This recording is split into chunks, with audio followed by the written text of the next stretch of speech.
Welcome to Sunday. One of the best-known Christian apologists in the United States, William Lane Craig, is here hoping to debate the existence of God. But many of this country's best-known atheists are reluctant to take him on. Why so? Now, do you remember the adverts on London buses which declared, "There's probably no God, now stop worrying and enjoy your life"? Well, there are buses driving around Oxford now adorned with the slogan, "There's probably no Dawkins, now stop worrying and enjoy October the 25th at the Sheldonian Theatre." The well-known biologist and atheist Richard Dawkins is being teased because he won't debate with William Lane Craig, an American philosopher and prominent Christian apologist. Well, the original bus advert was the work of the British Humanist Society. Andrew Copson is the Society's chief executive, and I asked him what he thought about the idea of debating with William Lane Craig. Well, I understand why a lot of people don't want to debate with him one-on-one. The one-on-one occasions that he does are micromanaged, really, in terms of format to his advantage. They're often set-up occasions with largely Christian audiences who've come to see him. And a lot of people find his arguments slippery and contorted and very obscure, but plausible to the untrained eye. So they take a lot of refuting, and it's the sort of things you have to refute in writing afterwards. Live, it's quite difficult. So a lot of people don't like to debate him one-on-one, and I completely understand that. And your own position is you're going to take him on at the Cambridge Union, but you also are not going to take him on one-on-one. I'm participating in a debate on the existence of God at the Cambridge Union in which he's also participating, but it's not one of those situations where it's a set-piece one-on-one occasion like he wants to do and likes to do with other people. It's a normal Cambridge Union-style debate that they've organised, and I won't say I'm exactly looking forward to it because I think that he can be a very unpleasant debater. I do find his arguments difficult to engage with, and it's hard to believe on these occasions that he's genuinely engaged in a sort of disinterested search for the truth. But yeah, I've agreed to do it. Isn't it a bit feeble just to say that somebody argues in a way you can't deal with, that he's slippery and so forth?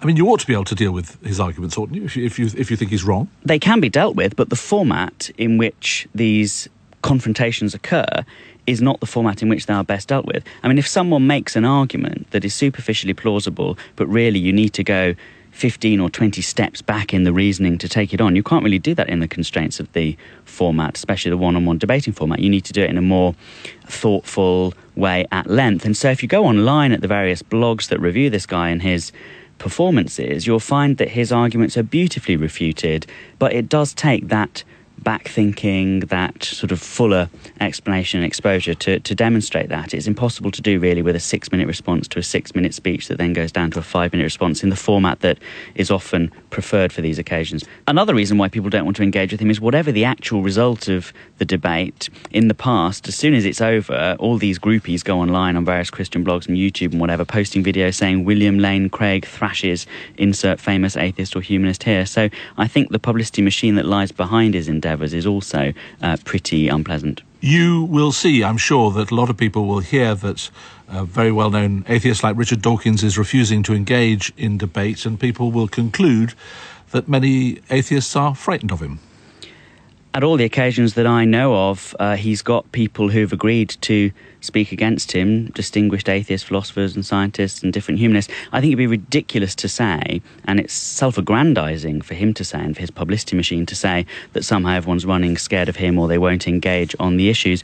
A.C. Grayling had very recently a long armchair conversation with the Archbishop of Canterbury. Richard Dawkins has shared a platform on numerous occasions with the Bishop of Oxford.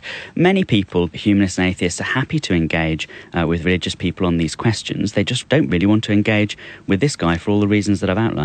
Well, we're about to hear from the man you describe as this guy, but before we go on to that, what do you make of the advertising campaign on the Oxford buses, which of course is a reference to your own campaign? There's probably no Dawkins, stop worrying and enjoy the date on which William Lane Craig is appearing.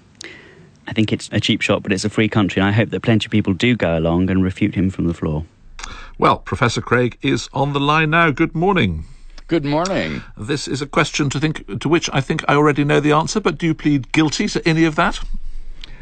I don't think so. From what I heard, that was a number of personal aspersions that I don't think stick whatsoever.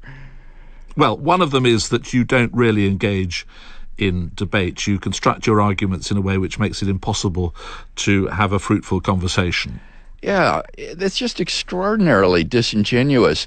When Richard Dawkins or others go onto a university campus or public lecture forum, they give only one side of the argument.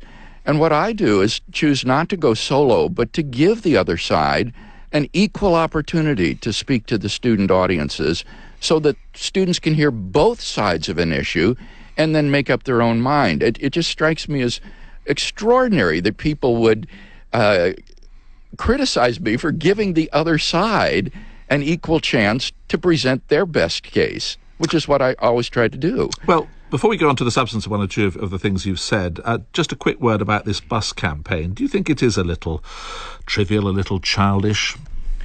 No, I thought it was very amusing myself, and I have to say there is no publicity machine. I'm not organizing this. I'm just the invited guest speaker.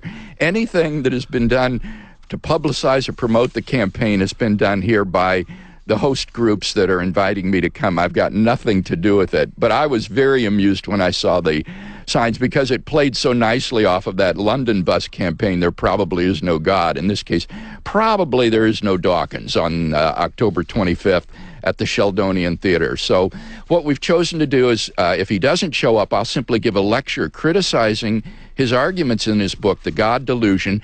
But then we've invited a panel of 3 distinguished respondents, including professional philosophers, who will then respond to the talk that I give, and then I'll have a brief counter response.